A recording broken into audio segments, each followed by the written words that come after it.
Salut les draft addicts. Ah bah tiens, encore un arrière qui joue à Kentucky. Il y en a quasiment un par draft et sont souvent sous-évalués, ces joueurs. Est-ce le cas pour Tai Tai Washington, dont on va parler dans ce podcast, son portrait de futur drafté en 30 minutes chrono?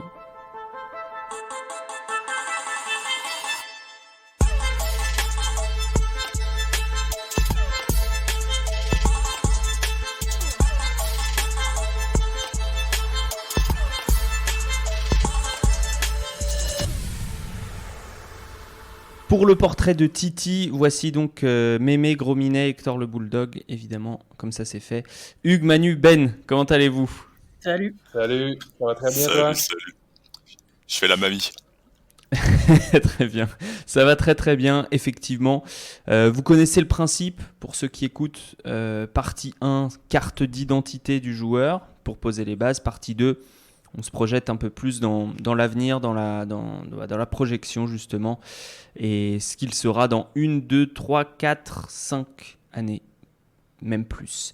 On commence par son histoire, avec toi Ben. Qui est Tai Tai Washington Jr.? Pourquoi s'appelle-t-il comme ça? Quelle est sa famille? D'où vient-il?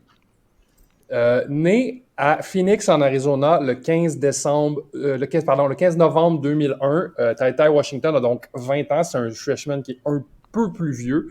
Il est le fils de Tyrone Washington Sr. et Felicia Caldwell, des parents à propos desquels il n'y a pas beaucoup d'informations disponibles, ce qui est généralement une bonne chose quand on parle d'un jeune basketteur.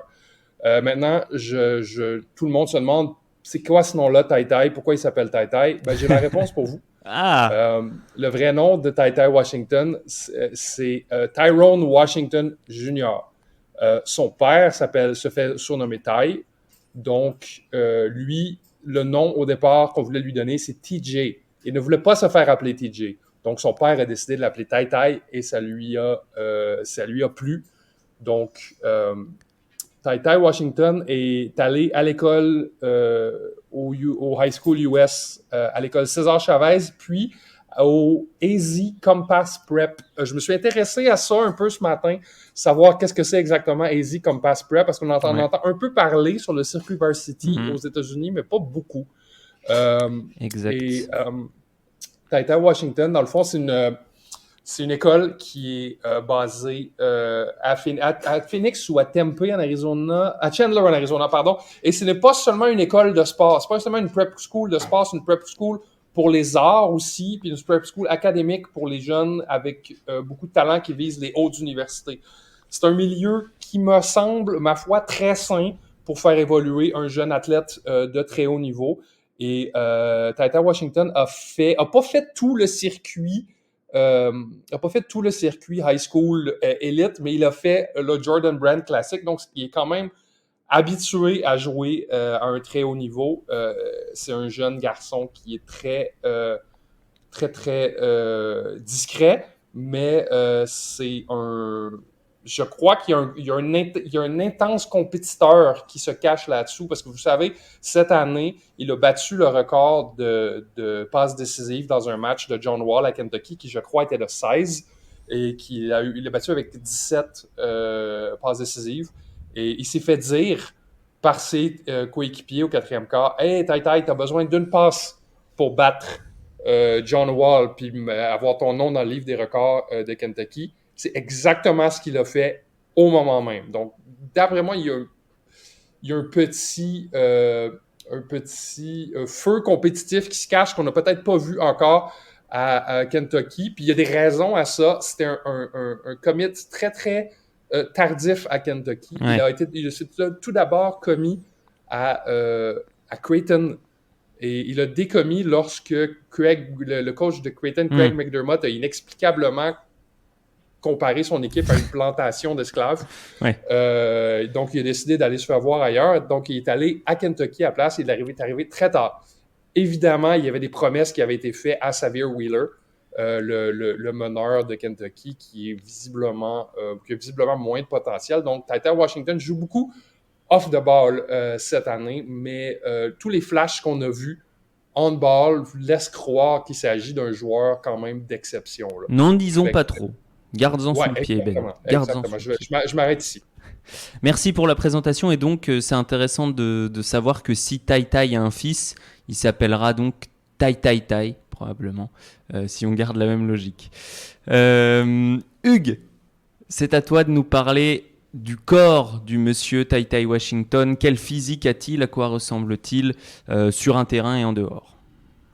Moi, j'écouterais bien Ben parler comme ça pendant longtemps, hein. Quel formidable orateur. Tu me régales, Ben. Tu me régales.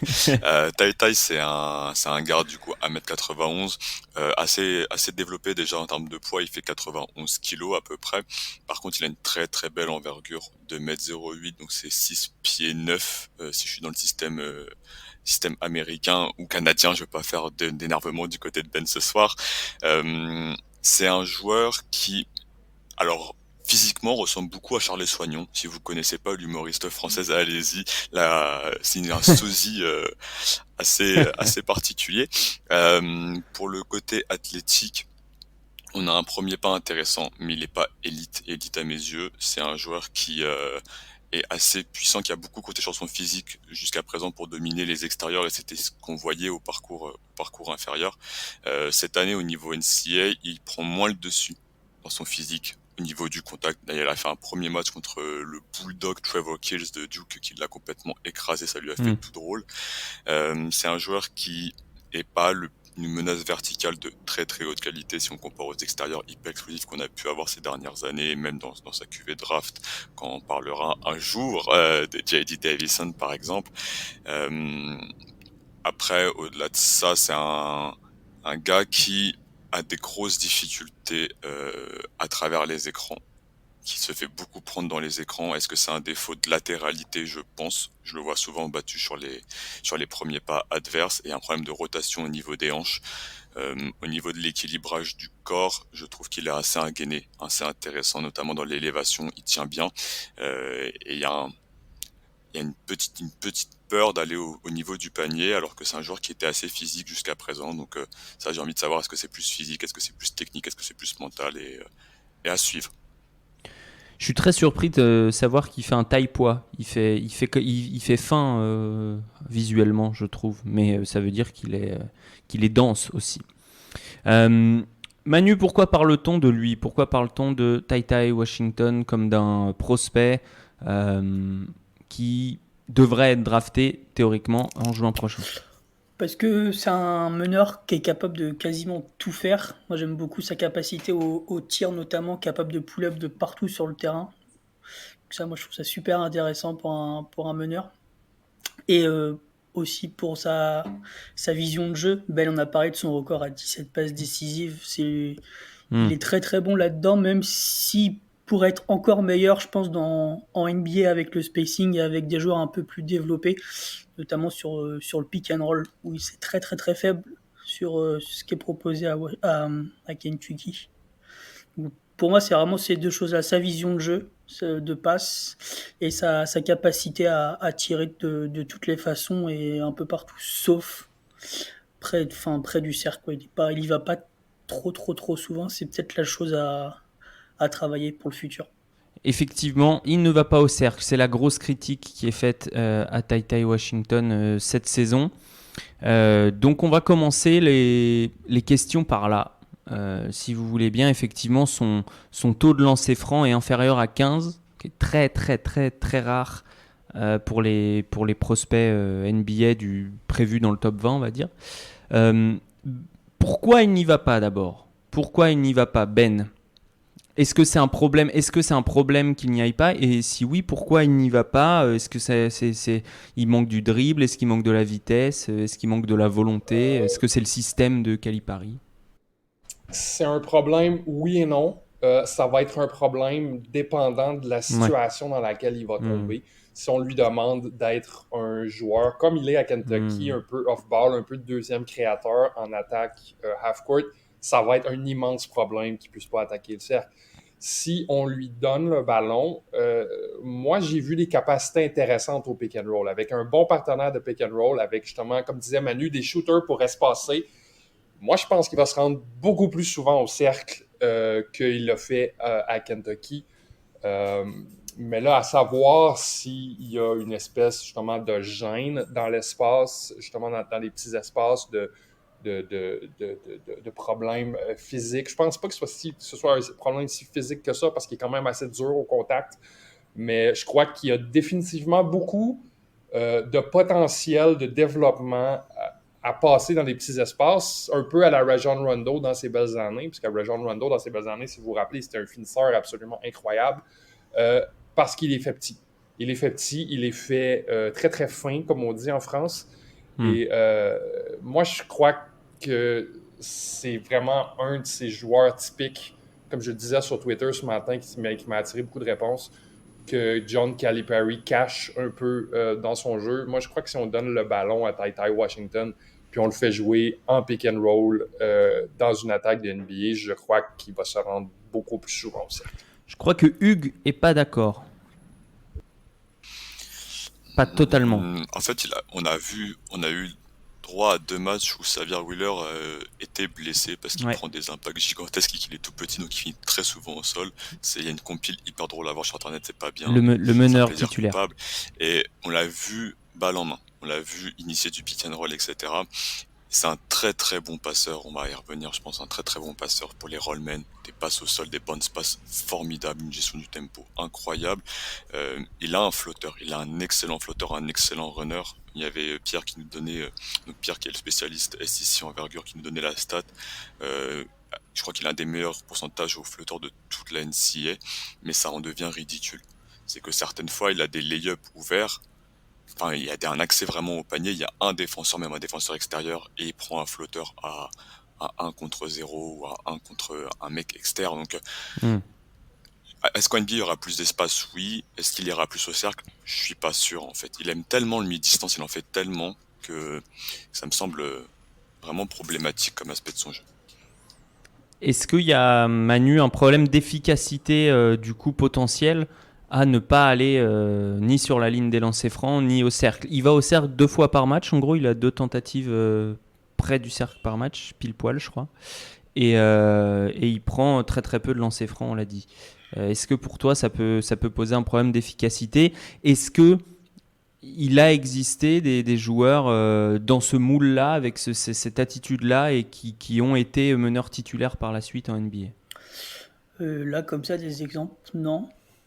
Après, il y va très très peu au cercle, mais quand il y va, il score quasiment à chaque fois. Il a une super bonne réussite là, près du cercle. Moi, j'ai plusieurs chiffres, j'ai 62% notamment. Mais après, c'est des lay-ups à 1 contre 0. Ouais, c'est beaucoup de la transition. C'est vraiment, il va pas quand il y a un défenseur. Où il y a un peu des fois des circus aussi, où il fait des sous le panier, mais c'est de plus en plus rare. Mais jusqu'à un certain point, ça m'inquiète un peu, mais pas vraiment. C'est une question de répétition, c'est une question de mémoire musculaire, de faire de la répétition à l'entraînement. Dans une équipe qui va lui donner les clés, je veux dire, là, je prêche pour ma paroisse parce que je le veux à New York, mais New York, disons, on va le faire attaquer le cercle jusqu'à temps qu'il décide d'attaquer le cercle à chaque possession. Et je pense que la présence d'Oscar Tshiebwe peut gêner aussi un peu parce qu'il prend quand même beaucoup de place dans la peinture et il part pas à plus de 2 cm du cercle, donc il y a toujours un défenseur. Pas vrai. Il est quand même très très souvent sous le panier. Il fait des petits mi-distance, mais je pense que ça peut aussi... C'est 40% de ses tirs à mi-distance, 40% d'efficacité de Tshiebwe. Donc c'est 2 tirs sur 5 à mi-distance Oscar Tshiebwe cette année. Ouais, mais il est quand même fortement présent sous le panier, et je pense que ça peut aussi le dissuader d'aller au cercle, et du coup il tente beaucoup de runners, beaucoup. Il fait quasiment que ça, et du coup dans sa situation, moi il me rappelle Quickley l'année dernière, quand il est off-ball, c'est quasiment les mêmes systèmes, c'est sur ça, où il joue à l'extérieur beaucoup de 3 points, et où il va au cercle et il fait des runners. Quickley faisait exactement la même chose, beaucoup de runners aussi comme ça. Et dans la vision de match comme ça, moi j'ai l'impression de voir Quickley tout le temps. C'est vrai qu'on reprochait beaucoup à Quickley avant sa draft son free throw rate. C'était un des points faibles sur le profil statistique d'Immanuel Quickley. C'était la cadence, La fréquence sur... Je peux vous confirmer que c'est réglé. Le problème est réglé. Est-ce qu'il n'y a pas aussi un problème de main gauche parce que Pierre encore nous envoie une autre infographie en nous disant que Tai Washington par exemple, et j'avais l'impression visuelle de ça, qui prenait peu de tirs de la main gauche, peu de lay-up de la main gauche, et quand il y allait c'était vraiment horrible à chaque fois. Et il nous sort l'infographie, un tir sur 5 est pris de la main gauche pour Tai et seulement 10% d'efficacité. Donc finalement au niveau du scouting report, quand il est orienté au niveau de sa main gauche et qu'on lui donne une ligne de drive, il arrive pas à y finir, donc ça peut être aussi un problème qu'il a le joueur. Hugues, tu disais dans le chat qu'on a entre nous, Tyrese, tu veux dire Haliburton, sur le côté un peu fin, longiligne, va pas au cercle. Ouais, c'est pas ça. il est plus petit. Il a un shoot qui part de plus haut, ce qui est pas difficile.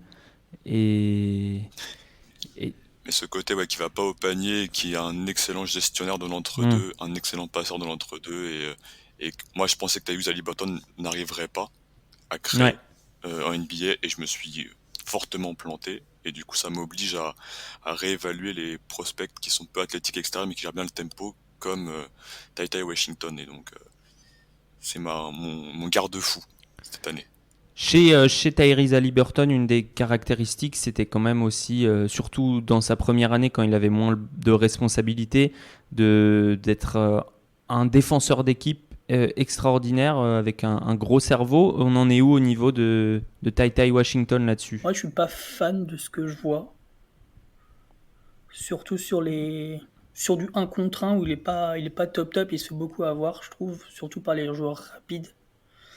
Donc j'ai du mal à le à voir ce qu'il pourrait donner en NBA en fait face à des joueurs qui seront encore plus rapides et plus développés physiquement. Par exemple, c'est un gros exemple, mais face à un Russell Westbrook, il se fait dégommer, je pense qu'il le renvoie au vestiaire en un coup d'épaule. J'ai vraiment C'était du le mal à cas ça. aussi de Haliburton, ceci dit. Oui, donc après, il va développer un programme de musculation, il va développer plusieurs choses avec le staff NBA avec qui il le sera, mais c'est vrai, moi j'ai du mal à voir vers qui il pourrait défendre. S'il défend beaucoup off-ball, il prend quasiment, enfin moi j'ai déjà pas trop vu prendre le meneur, le porteur de balle numéro 1 en attaque, donc ça peut aussi m'inquiéter tout petit peu. Faudra savoir le cacher, que ce soit pas un point faible en fait, comme beaucoup d'autres meneurs en NBA. Ils le mettent souvent sur des ailiers finalement, Ouais, sur des, parce que c'est là où il défend sur le des mieux. 2-3, ouais. Il défend très très bien les ailiers et reste bien vertical. Alors là, je sais pas si vous avez la caméra, mais moi je reste très bien vertical. J'essaie d'être dans les appuis, pas faire faute dans mon cylindre. Et il tient bien le contact là-dessus. C'est pour ça que c'est surprenant, parce que il prend pas le dessus physiquement en attaque sur le contact, mais il le tient très bien défensivement. Par contre, dès que tu le mets dans un écran, il est fini. À chaque fois que tu le joues sur un pick and roll ou un démarquage du ballon, un floppy, tu sais très bien que tu l'as battu. Est-ce qu'il a cette intelligence loin du ballon aussi que pouvait avoir un Haliburton ou qu'ont de toute façon les meneurs un peu longilignes comme ça, qui sont pas extraordinaires en 1 contre 1, Montemoris, etc. Ils sont tous intelligents. J'aurais tendance à dire que l'échantillon n'est pas conclusif pour l'instant, c'est-à-dire parfois oui, parfois non. L'anticipation semble être là, mais ça reflète quelque chose dans le jeu de Tai Washington que j'aime beaucoup, en fait, c'est-à-dire qu'il fait souvent la lecture de jeu évidente, en attaque comme en défense. Il ne va pas prendre un risque sur quelque chose de complètement stupide. C'est ce que je crois qu'il le démarque d'un Tyrese Haliburton en termes de prospect. Pas nécessairement qu'il le rend meilleur, mais qu'il le rend différent. C'est-à-dire que c'est pas quelqu'un qui prend autant de risques, c'est quelqu'un qui est très conservateur. Et juste pour enchérir sur le physique et justement la physicalité, il y a une belle courbe de progression qui a été montrée depuis la high school côté prise de conscience de ses problèmes physiques, parce que c'était un joueur qui était très, pour ne pas faire pour ne pas dire de choses embarrassantes, qui était en surpoids au high school et qui a vraiment beaucoup travaillé sur son corps. C'est pour ça qu'il est un peu plus petit aujourd'hui. Donc, ce qui me laisse croire qu'il y a une courbe de progression qui lui permettrait de gagner quelques livres de plus puis de mieux défendre en NBA. Ah ouais, il a vachement bien bossé, hein, parce que ça se voit pas que c'est un ancien gros. Souvent, on en a. Mais les... Non, mais c'est vrai. Non, mais C'est pas qu'il l'a dit. Mais c'est t'as pas vu toi ça qui l'as où? dit. Non, mais moi je le dis. Mais c'est pas péjoratif du tout. Il y en a plein en NCAA en plus des anciens Gordinho, comme on dit ici. Mais t'as vu ça où, Ben? Moi, je l'ai vu en high school une ou deux fois l'année dernière. Et il est pareil. C'était au début de son high school, Ouais, non? parce que l'année dernière, il était tout correct. Hein. Enfin, il était comme il est là. Ouais. Oui, non. Il y avait 13-14 ans peut-être. Que voulais-je dire? Vous avez tous l'air de vouloir le faire jouer poste 1. Il jouera poste 1 pour vous? Bah, c'est là qu'il peut être le plus efficace, je trouve. Enfin, c'est là que ses caractéristiques de joueur de basket vont être le plus mises en avant. De passe, de shoot. Si tu le joues pas poste 1, tu perds beaucoup d'attrait de drafter le joueur. Moi, je le joue. Si je le draft, je fais jouer poste 1 pour sa capacité à prendre toujours la décision simple en pick and roll dans toutes les. T'aimes bien mes mouvements de main, Hugues? Non, j'imite sa passe à deux mains à chaque fois. Que à deux mains. Il passe qu'à deux mains, mais il le fait trop bien. Et oui, et c'est toujours la passe simple au joueur qui est découvert. Et moi, j'aime beaucoup, beaucoup ça. Je suis un joueur de cet âge-là, de toujours prendre la décision simple, la décision payante. C'est clair que je joue en poste 1. J'y pense même pas deux fois. Moi, je trouve que vous êtes ambitieux. Il n'a pas beaucoup de reps poste 1. Avant, il me semble pas qu'en high school, Manu, tu diras si je me trompe, mais il me semble pas qu'il jouait forcément poste 1. Et là, il a fait effectivement ces 2 matchs sans Sahvir Wheeler, mais la plupart du temps, il attrape le ballon. Il y a déjà un décalage, voire il est en mouvement. Il sort d'un écran du gros Chiboué pour recevoir la balle en tête de raquette. C'est plus des situations comme ça qui créent du coup déjà un avantage. Et moi, ce que j'avais noté, ce que je voulais vous demander, c'est est-ce qu'il a le dribble pour jouer poste 1? Pour moi, à l'heure actuelle, non. Ça, si je peux aller là-dessus, je trouve qu'il est tellement bon en pick and roll. Enfin, quand on a pu le voir en pick and roll, vraiment, il passe vraiment très très bien au pick, quoi. Il sera vraiment optimisé en tant que porteur de balle. Pour le dribble, ce qui est surprenant, encore une fois, c'est que il part bien des deux mains, il navigue bien balle en main dans le petit périmètre, mais dès qu'il y a un joueur en face de lui sur du contact, encore une fois, il n'arrive plus à changer de direction. Et là, il devient sur un drive uniforme en ligne droite, et du coup, ça lui pose un vrai problème. Donc, dès qu'il a un peu d'espace, un vrai dribble, et dès qu'on lui tombe dessus au contact, ça devient galère. Donc, ouais, on va l'optimiser en poste 1, mais est-ce qu'on va le faire jouer en poste 1, disons, dès l'année prochaine? Et si oui, qu'est-ce qu'il va falloir lui apprendre pendant l'été, messieurs? Il va falloir lui apprendre à aller au cercle, il va falloir lui apprendre à négocier les écrans, à défendre le pick and roll, à choisir ses batailles aussi. Il va falloir le cacher un petit peu en défense la première année. Faut pas se compter de menterie. Et surtout, il va falloir revoir les attentes. Il va falloir revoir ses attentes. Je pense pas que tu donnes les clés à un TyTy Washington la première année. Il va pas se passer la même chose que la première année où Portland a donné les clés à Damian Lillard. Je crois à son potentiel. Physiquement, je pense que tout le monde est d'accord que c'est pas un produit fini. Alors, quel contexte serait idéal, Manu, Hugues? Le faire sortir de banc déjà, donc pas le drafter peut-être trop pour lui donner trop vite des responsabilités. Pour moi, ce sera, je pense, s'il devient titulaire un jour, c'est déjà vraiment bien. Je suis pas sûr. Pour moi, ça peut être un excellent sixième homme, un excellent meneur backup dans une équipe qui a un pivot offensif. Pour moi, il faut qu'il ait un pivot comme Oscar Tshiebwe qui peut lui poser un vrai écran, qui peut rouler, qui peut tirer et qui va obliger les défenses à soit faire du drop, soit à le laisser tirer en fait, pour qu'il puisse développer son jeu à ce moment-là et rayonner un maximum. J'ai une suggestion pour ça, c'est pas New York? Si tu veux qu'il réussisse pas et qu'il gâche sa carrière, oui, c'est New York, Ben, aussi. Indiana, avec Miles Turner? Ah bah voilà, parce que moi j'allais dire Mitchell Robinson depuis quand il fait du spacing, tu vois. Il est parti, voilà. J'ai dit Mitchell Robinson, il s'est enfui. Bon, pour les fans du folklore du podcast, mon chien avait volé ma botte. Mon chien avait volé ma botte. Est-ce que, messieurs, vous l'avez en tiers 2 ou en tiers 3 ? Je rappelle le principe des tiers. Il y a le tiers 1 qui va être en gros potentiel franchise player, all-star franchise player. Tiers 2 qui va être starter sûr, voire starter plus. Et tiers 3 qui va être starter moins ou très bon 6e homme. En gros. 3 ici. Mon cœur le met en tiers 2, ma tête le met en tout début de tiers 3. C'est-à-dire que tu penses qu'il n'a pas un plafond si haut que ça, mais par contre, si tu le mets tout en haut de ton tiers 3, ça veut dire qu'il a un plancher assez haut. Je crois que oui. D'accord avec ça. Manu, Oui, je vous écoute attentivement. je te demande ton avis. Moi, pour l'instant, je le mettrais dans le 2 parce que j'aime le potentiel à la passe et au tir. Et notamment quand il s'arrête en pull-up mi-distance, j'adore. J'ai l'impression de voir Chris Paul. Ça m'énerve.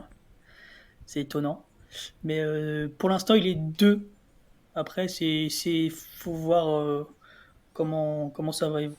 Et avec quel Hugues, tu parlais du pivot pour l'accompagner. S'il joue 1, on met surtout quel type d'arrière avec lui pour faire une traction ? Est-ce qu'on met un arrière qui va du coup mettre de la pression sur le cercle, j'imagine, puisque c'est ce que tu lui reproches principalement, Bah, c'est ça aussi de ne pas en un mettre. peu le truc, c'est que t'as envie de le mettre avec un arrière qui peut agresser le cercle, qui peut scorer, mais souvent c'est des stars.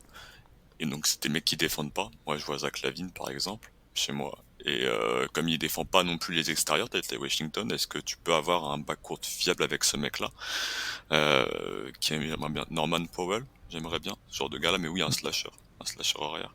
Jimmy Butler. Jimmy Butler, très bien. On parle souvent de Miami, hein. On parle souvent de Miami. Mais avec Kyle Lowry, en plus, ça peut être un profil un peu idéal à terme, mais vraiment idéal. Passage en force et tout, un peu de chubby. Bon, après, Miami choisira sans doute pas dans le top 15, là où ça risque de partir quand même, on va le dire, pour les mock drafts pour l'instant, le class vaut souvent top 10 et quasi intégralement top 15. Mais est-ce que vous avez quelque chose à ajouter, quelque chose qu'on n'a pas dit sur TyTy Washington, s'il vous plaît ? Ne le draftez pas trop haut, pour son bien. Laissez-lui du temps, lui mettez pas trop de pression. Je l'ai très haut dans mon big board présentement. Je ne l'aurai pas aussi haut dans mon mock draft. C'est juste un joueur que j'apprécie vraiment beaucoup. Je crois qu'il a un potentiel de s'exprimer mieux en NBA qu'il l'a fait à Kentucky. Très bien, c'est retenu. C'est l'heure de la question bonus, tant attendue, évidemment. Tu l'as dit, Ben, il est né à Phoenix, notre ami TyTy Washington. Tyrone Washington, ça Washington Junior.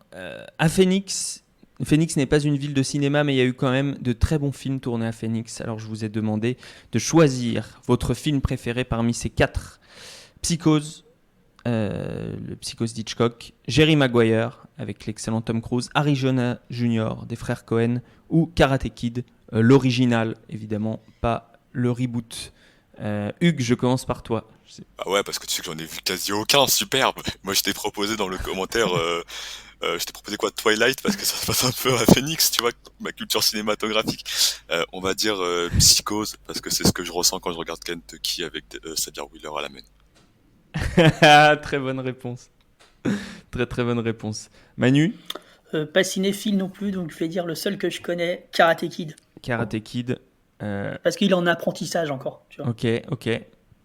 Et comment il s'appelle le maître dans Karate Kid ? Je ne me rappelle plus. Monsieur Miyagi. Monsieur Miyagi, c'est donc John Calipari. Non, c'est le staff de Toronto qui va le drafter. Oui. Ah oui. Et Ben ? Moi, cinéphile Arizona Junior. Comment il se la pète. Arizona Junior des frères Coen avec Nicolas Cage, qui est un film un peu raté des frères Coen, mais adorablement raté. Là. Ouais, je confirme, c'est bien.